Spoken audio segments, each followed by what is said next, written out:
Orden público y proceso de paz es el tema del doctor Sergio Clavijo, presidente de ANIF. Muy buenas tardes para todos. Gracias por estarnos acompañando en la tarde de hoy. Hemos tenido una mañana bastante fructífera discutiendo especialmente los temas macrofiscales y el entorno global. En el curso de la tarde, para complementar esta visión de economía, hemos querido vincular el tema de políticas de Estado, en particular todo el tema de orden público, el tema de posconflicto, las dificultades que estamos teniendo con los países vecinos sobre el tema que comentamos en el curso de la mañana de los inmigrantes de Venezuela.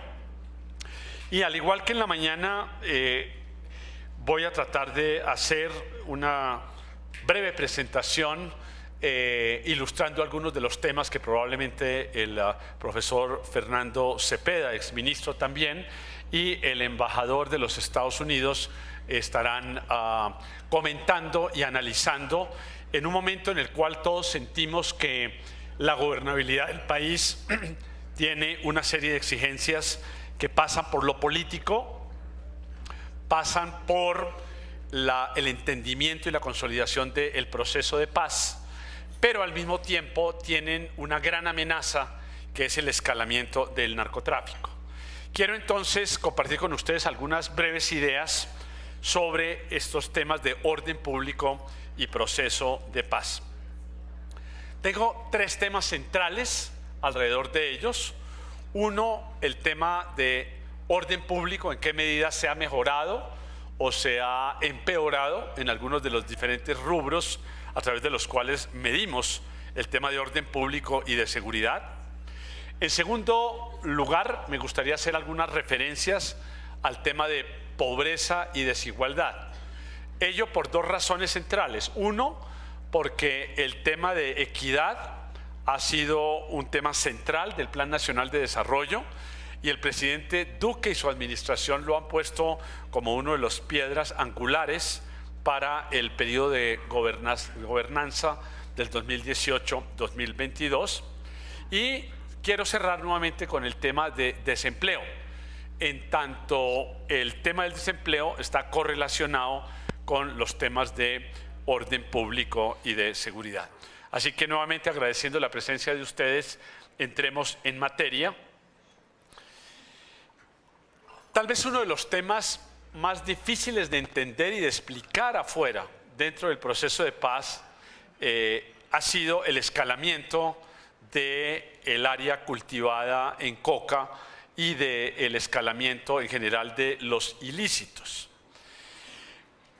Tanto el Departamento de Estado de los Estados Unidos como los organismos de Naciones Unidas hacen mediciones por lo menos anuales de cómo está este tema de áreas cultivadas, no solo en Colombia, sino a nivel mundial, y por supuesto Colombia es un foco especial.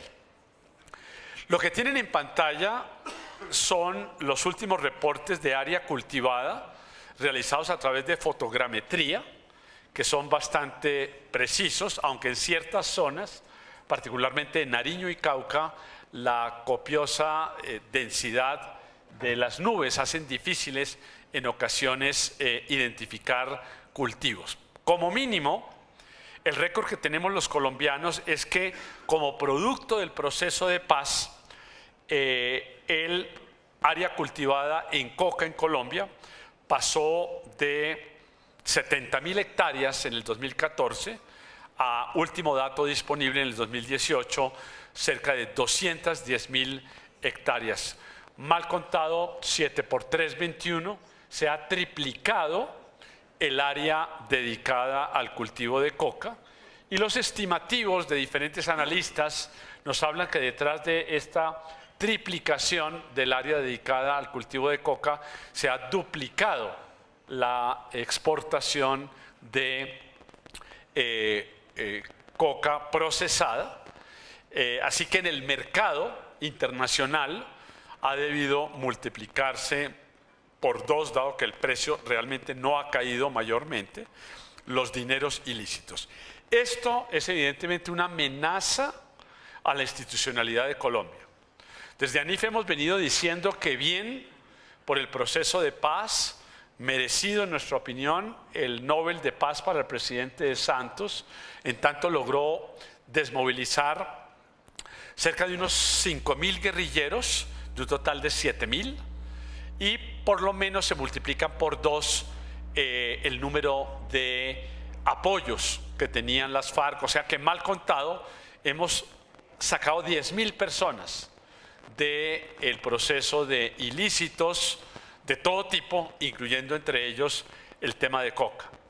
Pero flaco favor le hacemos a la institucionalidad de la democracia colombiana si el Estado no logra copar los lugares dejados por esos 5.000 o 10.000 personas de las FARC que también estaban metidos en este negocio. Y ahí parte del desafío. Me imagino que el doctor Cepeda y eventualmente el embajador estarán haciendo referencia a qué hacer al respecto, en el sentido de que si desmovilizamos 5.000 en armas, pero vienen nuevos grupos guerrilleros o simplemente delincuentes profesionales dedicados al escalamiento del narcotráfico, pues el proceso de paz no va a dar los réditos que todos esperábamos. Para quienes han leído o visto un resumen de las memorias del presidente Santos, él reconoce que probablemente las señales que se dieron por allá en 2014 y 2015 de que se les estaría comprando la producción de cocaína o de coca en rama fue un error y que ello indujo probablemente un escalamiento indeseado que ahora no sabemos, y yo no soy experto en el tema, probablemente el doctor Cepeda hará referencias a ello, de cómo solucionamos este problema a través de erradicaciones manuales que están siendo muy difíciles de concretar, o regresamos a la aspersión con el tema de que la Organización Internacional de la Salud lo ha vinculado a un tema de cáncer y de depredación de naturaleza, con un endoso de parte de la Corte Constitucional de Colombia, lo cual hace difícil regresar al expediente que por décadas tuvo Colombia, pero que tampoco había sido totalmente exitosa. En tanto del 2014 para atrás, por lo menos teníamos 70.000 hectáreas dedicadas a la coca. Moviéndonos a otra de las amenazas que tiene el tema de orden público y el tema de generar empleo, ven en pantalla ustedes las estimaciones que a nuestro mejor saber y entender tenemos del número de desplazados en Colombia. Esos desplazados en Colombia fluctuaron entre 200.000, 250.000, y hemos tenido también la llegada de unos 1.400.000 venezolanos, de los cuales creemos que han llegado a el mercado laboral de Colombia unos 800.000. Cabe aplaudir la labor que ha hecho la Cancillería muy temprano, hace 2 o 3 años, de montar un censo a cambio de atención en puestos de salud a esos inmigrantes venezolanos, lo cual ha permitido levantar un mapa relativamente bueno y claro de quiénes vienen, cuál es el estado de salud en el que llegan y cuáles son sus intenciones de estar de paso por Colombia o eventualmente de quedarse en el país. Dentro del proceso de paz se ha mencionado mucho el deterioro del orden público, y vale la pena mirar esto en detalle y con las cifras oficiales que tenemos a mano. Si miramos el número de víctimas de ataques terroristas que han durante todo este periodo de los últimos 8 años promediado 353, vemos que efectivamente han bajado. Tuvimos un pico en 2013-2014 donde las víctimas de ataques terroristas se escalaron, probablemente como un mecanismo de negociación de las FARC en su momento. Las víctimas de minas antipersona es alto, 344 personas, pero ha habido un descenso significativo del pico de casi 700 en el 2010 a cerca de 300 en 2014, y habíamos tocado un umbral bajo de 57, pero ha escalado en el año 2018 y probablemente en el año 2019. Estas víctimas de minas antipersonales se focalizan fundamentalmente en las zonas donde se ha intentado erradicar los ilícitos, lo cual tiene al gobierno de alguna manera frenado porque está poniendo en riesgo el personal militar y de apoyo que va en estas tareas de erradicación.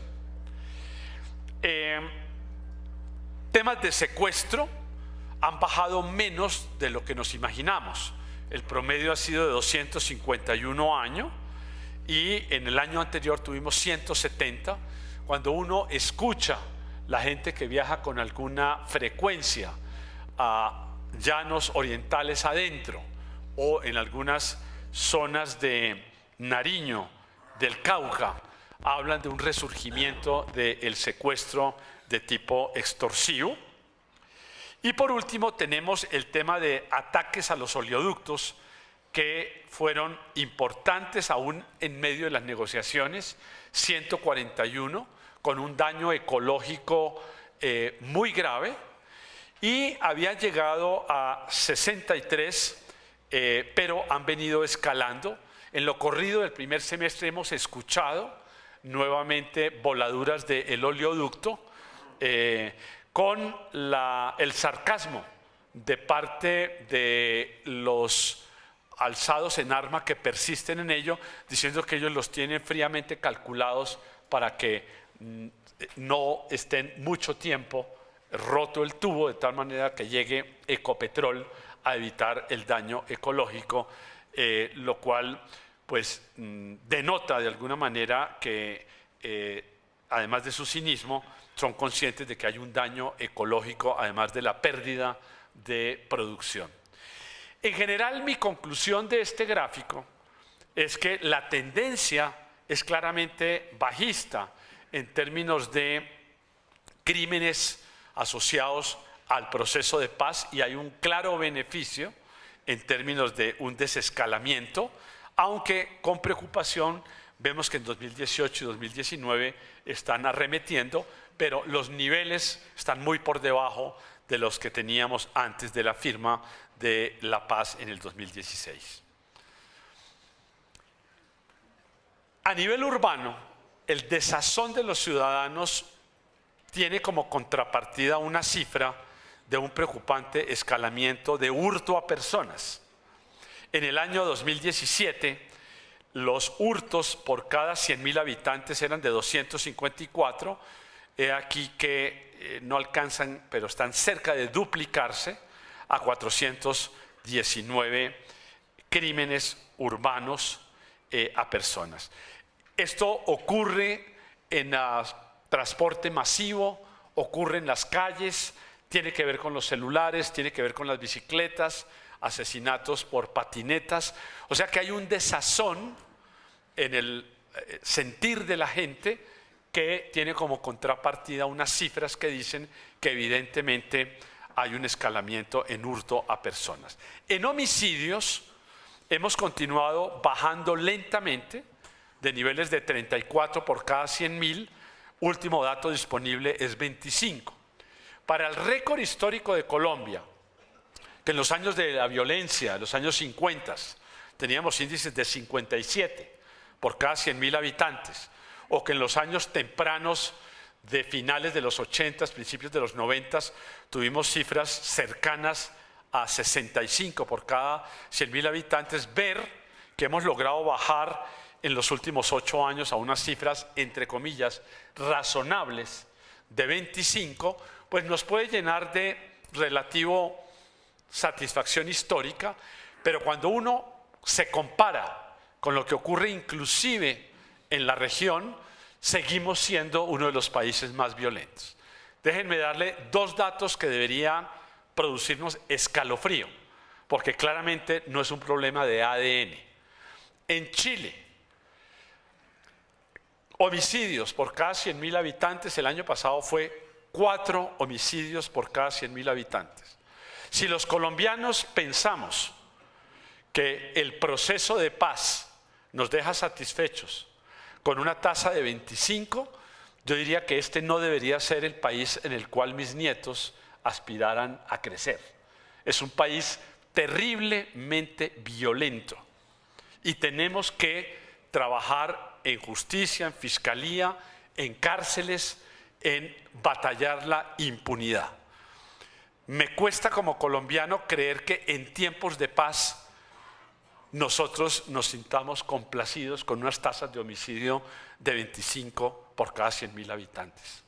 En España la cifra es de 4 y entiendo que en Estados Unidos se ha logrado reducir de unos índices muy preocupantes de 18 a una cifra que la última vez que la vi estaba en 8 o 10, siendo todavía la sociedad norteamericana terriblemente violenta frente al estándar de lo que ocurre en Europa, con 2 o 4 crímenes por cada 100.000 habitantes.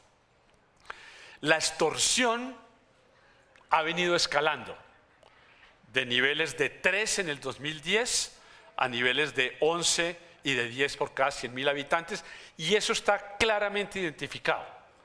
Son los mismos pillos que están encarcelados, que trabajan directamente desde las cárceles con celulares. Y a uno no le cabe en la cabeza cómo el Ministerio de Justicia, la Fiscalía, el IMPEC, las nuevas fuerzas son incapaces de quitar celulares que son fuente de extorsión que están escalando. La tecnología está inventada, hay falta de voluntad política y todos los días, en los últimos 8 años, hemos venido hablando de un tema que nada que se soluciona. Y la disculpa es que hay una altísima densidad carcelaria, que están con unos sobrecupos del 50%, pero tampoco construimos las cárceles y tampoco somos diligentes en enviar a la cárcel rápidamente a quienes son tomados infraganti. Así que el récord, digamos, de desazón en las zonas urbanas de alguna manera contrasta con la relativa tranquilidad histórica de lo ocurrido en la zona rural. Déjenme pasar al tema de pobreza y desigualdad, que como ya mencioné es un tema angular del programa de la administración Duque. En este frente tenemos mucho para mostrar. Colombia 20 años atrás llegó a tener índices de pobreza cercanos a 45. A la altura del año 2010, la administración Santos entró con índices de pobreza monetaria de 37 y al cierre del año anterior teníamos un índice de 27, similar al del inmediatamente anterior. Y entonces, como siempre, esto se puede ver con una lupa positiva, y yo estoy en ese elemento de que aquí ha habido un cambio estructural positivo de lucha contra la pobreza. Atrás han quedado los años de 45. El problema, mirando hacia futuro, es que ya nos empezamos a estancar y esa pobreza empezó a subir marginalmente el año anterior y probablemente en el año 2019 va a volver a subir. La pobreza está asociada fundamentalmente a la línea de pobreza, está asociada a dos fenómenos. Si la inflación sube, se deteriora la medición de pobreza monetaria, y si sube el desempleo, habrá mayor incidencia de pobreza monetaria. Vamos a ver si la administración Duque al final del 2022 logra cumplir la meta que aparece señalada a mano derecha con una bolita de 21. Va a estar difícil porque está escalando el desempleo y la aceleración del PIB, como lo discutimos esta mañana, luce hasta el momento insuficiente. Este gráfico lo que hace es que abre esa pobreza monetaria entre la zona rural, que por supuesto es mucho más pobre que la de 13 ciudades, estamos hablando de 16 en ciudades, y la zona rural de 36. lo cual dice que aún en términos de lucha contra la pobreza, el campo colombiano es un caldo de cultivo para la inseguridad y un caldo de cultivo de pobreza, donde la gente recurre a las vías de hecho. El otro tema es el tema de equidad, medido a través del Gini, donde a medida que se acerca a 1, más desigualdad, y a medida que se acerca a 0, más igualdad. En esto el récord de Colombia es más bien pobre. En el 2008 teníamos uno de los peores índices mundiales de inequidad, 0.57, cuando la OCDE promedia 0.32, mal contada la mitad de ese índice. Hemos progresado muy marginalmente, bajando de 0.57 a 0.51 en el 2017 y, oh problema, en 2018, a pesar de haber puesto impuestos más progresivos, de tal manera que los ricos paguen más que proporcional, el índice no mejora. Señal de que los que están pagando más son muy pocos. Resulta muy sospechoso que menos de 15.000 personas estarán pagando el impuesto patrimonial en el año 2019. 15.000 de 21 millones de trabajadores. Entonces, no se mueve la aguja de la equidad a pesar de que usted le pone impuestos muy altos e impuestos a la riqueza, porque sencillamente los que pagamos eso somos muy pocos. Esto contrasta con lo que ocurre con el resto del mundo.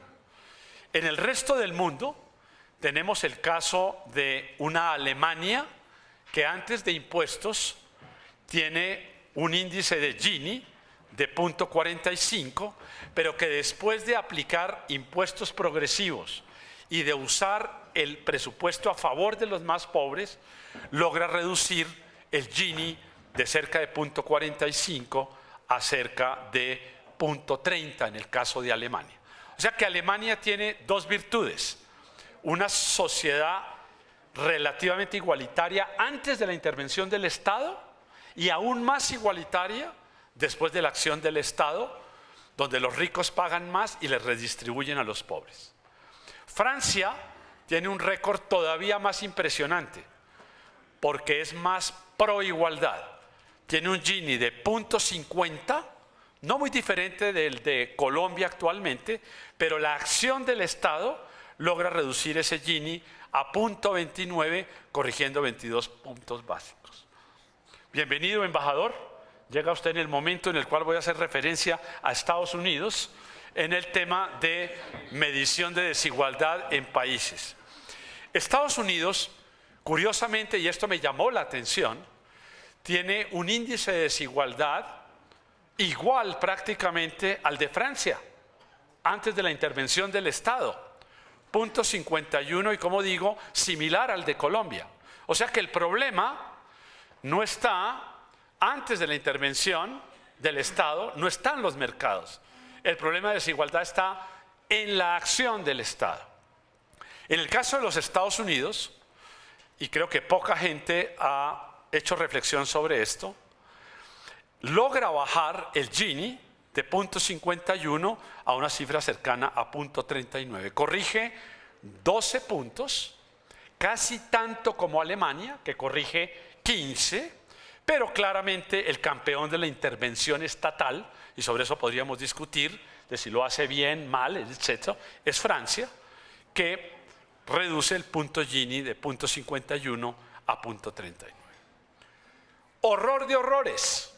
En el caso de Colombia, la intervención del Estado es prácticamente inexistente. El Gini que vota el mercado y los arreglos salariales es bastante inequitativo. El más inequitativo de esa muestra, y como decía, hasta hace 10 años uno de los peores del mundo. Tiene un Gini de 0.52. Cuando el Estado interviene y cobra impuestos más progresivos y redistribuye el gasto, prácticamente no mueve la aguja. Lo reduce únicamente en 0.01, porque gasta fundamentalmente en pensiones que son regresivas. porque los subsidios van para los más ricos y porque el programa Familias en Acción y el adulto mayor, Colombia Mayor, reciben muy poca plata. De allí los desafíos que tenemos de volver el gasto mucho más eficiente. Cierro con mi preocupación por el desempleo. Ya lo discutimos en la mañana. Promedio del año anterior 9,7, va a ser muy difícil que lleguemos al 9,4, parece que vamos perfilados para 10 y ojalá logremos acelerar el PIB de Colombia hacia el 3,3 este año, pero luce difícil por el entorno global. Cierro con esta última lámina de preocupación por lo regional. En Cúcuta, frontera con Venezuela, el desempleo ha estado sistemáticamente entre 16 y 18%. Eso es una crisis social. Pero noten la paradoja. En el otro lado, en el Pacífico, Cali, una ciudad supuestamente emprendedora, pero donde hay un resurgimiento de narcotráfico en Palmira y en Buga. Palmira fue declarada a inicios de año la ciudad más violenta de Colombia. 70 asesinatos por cada 100.000 habitantes. Y el desempleo en Cali es rampante, 13%. Pero no solo es Cali, Manizales, 12,7, Bogotá, 11,9. Excepto por Cúcuta, uno pensaría que el resto de ciudades que están arriba de la barra nacional no tendrían por qué tener un índice de desempleo superior al 9%. Se salvan Barranquilla con 8%, donde de alguna manera está mostrando a través de nuevas industrias cómo se puede exportar hacia Miami y ser una empresa listada en las acciones de Colombia. Y Bucaramanga, que estaba por debajo del 9, pero se viene deteriorando, donde probablemente nuevamente la sobreoferta de construcción y la crisis de Venezuela pues está haciendo mella. Déjenme parar allí. Básicamente he querido como presentar y compartir una serie de cifras, pero realmente el análisis profundo y duro sobre el tema de orden público y posconflicto viene ahora con el panel. Muchas gracias.